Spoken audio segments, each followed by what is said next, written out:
Paramashivoham. Om Nithyananda Paramashivoham. Om Nithyananda Paramashivoham. Om Nithyananda Paramashivoham. Om Nithyananda Paramashivoham. Om Nithyananda Paramashivoham. Om Nithyananda Paramashivoham. Om Nithyananda Paramashivoham. Om Nithyananda Paramashivoham. Om Nithyananda Paramashivoham. Om Nithyananda Paramashivoham. Om Nithyananda Paramashivoham. Om Nithyananda Paramashivoham. Om Nithyananda Paramashivoham. Om Nithyananda Paramashivoham. Om Nithyananda Paramashivoham.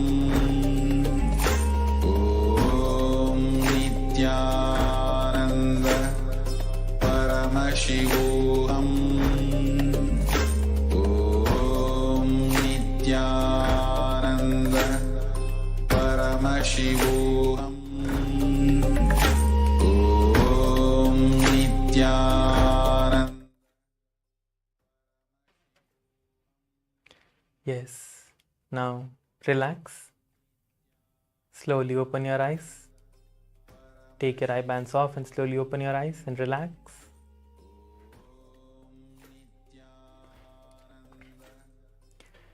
We have now manifested the first round for the power manifestation successfully. Please go ahead and share your answers in the Zoom chat. Whatever it is that you saw, the letters or the words, we were projecting words for you all. So make sure to share your answer, whatever the words you saw, the colors, the shapes if you saw any. Go ahead and share all the details that you saw in your third eye. You have a few moments. Please make sure to share everything that you saw in your third eye. Yes, so I request all the participants here to go ahead and share your answers in the Zoom chat.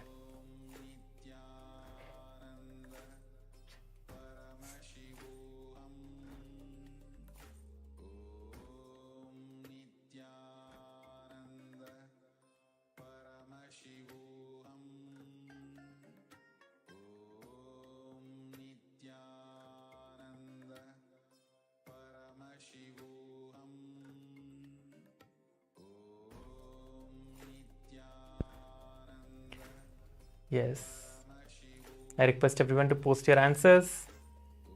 The image is now being projected, you can see. So how many, you can verify this and see, and you can answer how many of you got it right. So you can see that the word is word and cell. The word is word and cell. So this was what was projected to you all in the third eye reading, the first round. So post your answers now and we'll be moving on to the next round. Yes, Zia Feng is saying it's a book. Okay.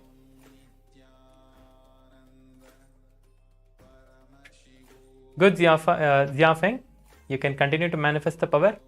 You have another second round for the power manifestation now. Yes.